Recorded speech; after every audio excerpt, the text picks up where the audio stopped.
When we arrived at Auschwitz-Birkenau, we 500 were put on the sidings, and the other 2,300 were taken to gas chambers. By the time they took us inside Auschwitz-Birkenau, into the gypsy block, the others were already gassed and were being cremated. Mengele was carrying out the selection. When we arrived, he found all of us from the journey were so disoriented, because the journey that should have taken a few hours took 2.5 days and 3 nights, and without water. And you can just imagine what happened inside each cattle truck, that some people who fainted and collapsed, others were sitting on them, and the whole floor was like a swamp, mire. And when Mengele saw the conditions of all of us, he turned us towards the gas chambers. But the man from the metal factory, who was a very courageous Jewish man, before the war he was Jabotinsky's driver in Poland, he took out a piece of paper and said, I must present this to the officer in charge. And SS came, 2 SS with dogs and butts rifle, and knocked him to the ground and kicked him. And then he stood up again and shouted louder, though he was bleeding. And Mengele just went like that, and he was brought to him, and he said, amongst all these people, there are 500 of us who were selected for slave labor. We are all skilled metal workers. So we were selected out, and then eventually we were taken to the gypsy block. We were 10 days in Auschwitz, and then we were taken to another concentration camp called Stutthof, near Danzig. And we thought that was our worst times are over, but Stutthof was appalling. And because our group had women and young children of 8, 9, 10, because the piece of paper said that this transport of 500 requires people with very dexterous fingers. So under this pretext, we 500 were not selected. But in Stutthof, they took all these mothers and young boys and girls to murder them. And the husband of these people, some of them threw themselves on high tension wires. Some of them just wept and were broken people. And then once we were in Stutthof, the conditions were so appalling there.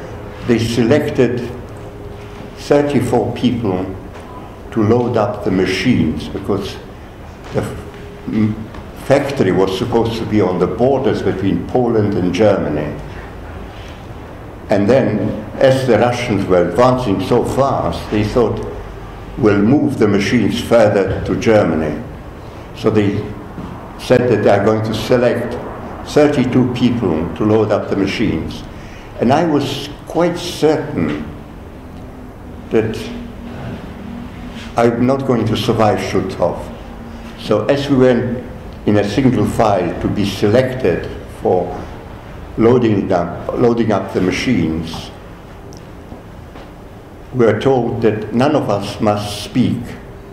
And there were 2 assessmen standing next to Albert Speer officers who were doing the selection.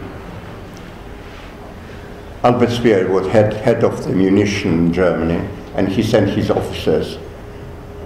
And I thought, I'm going to speak. And as I came to the selection people, I said, I have very dexterous finger for cleaning the machines, the small parts. And the SS lifted the rifle, lifted the rifle, and was just about to club me on the head when the Albert Spearman said, no, asked me to repeat what I said, and I did, and I was included in the 32.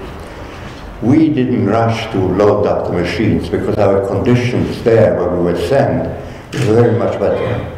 There were 32 of us and 16 assessment to guard us, and also a few officers from Albert's Spear Department. And because the conditions were so much better than Ghetto and Auschwitz and Stutthof, we lingered, and that suited the SS because they thought if they come back too quickly, they might be sent on the Eastern Front, so they didn't bother. And eventually, after 6 weeks when we returned, we lost in Stutthof about 140 people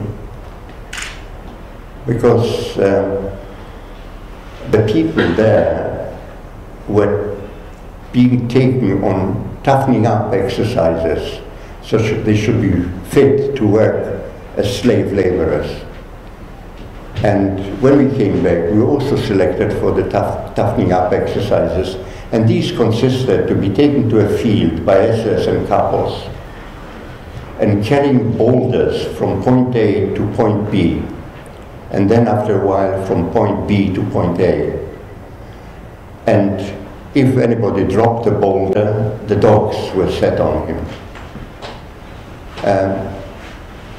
At that, because we lost so many people, it was requested that Auschwitz should send new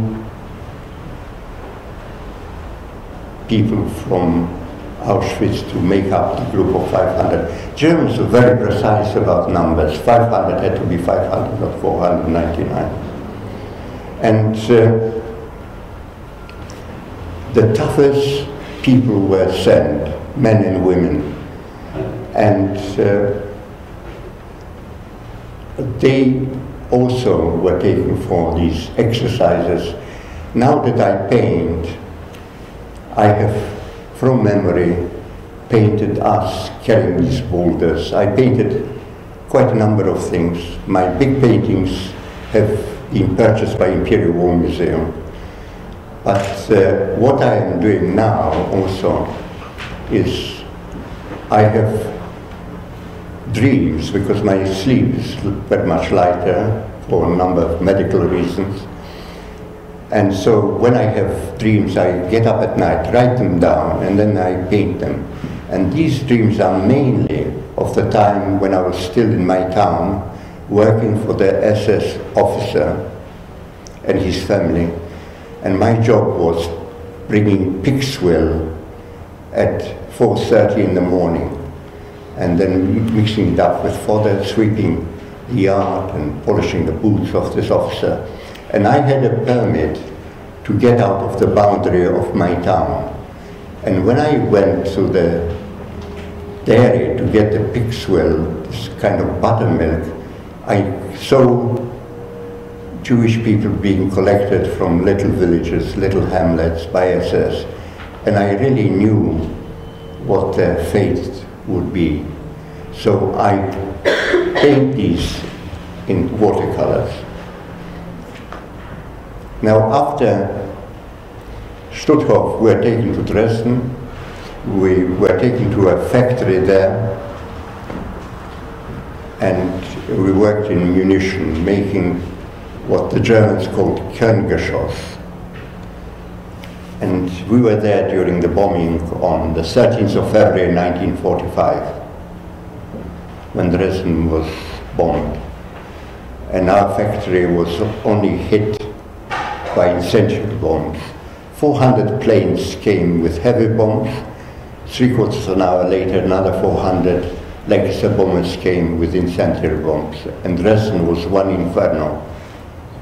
And we were taken down to the Elbe through these fires. I'm not going to go into details. After the bombing, the SS wanted us to repair the factory, but it was hopeless, so they took us on a death march. And on the third night, some of us escaped, especially the tough fellows from Auschwitz, and I attached myself to them. And 3 of us were taken by a German childless couple till the Russians came. I will stop now, and I'll be very happy to answer any questions that you have.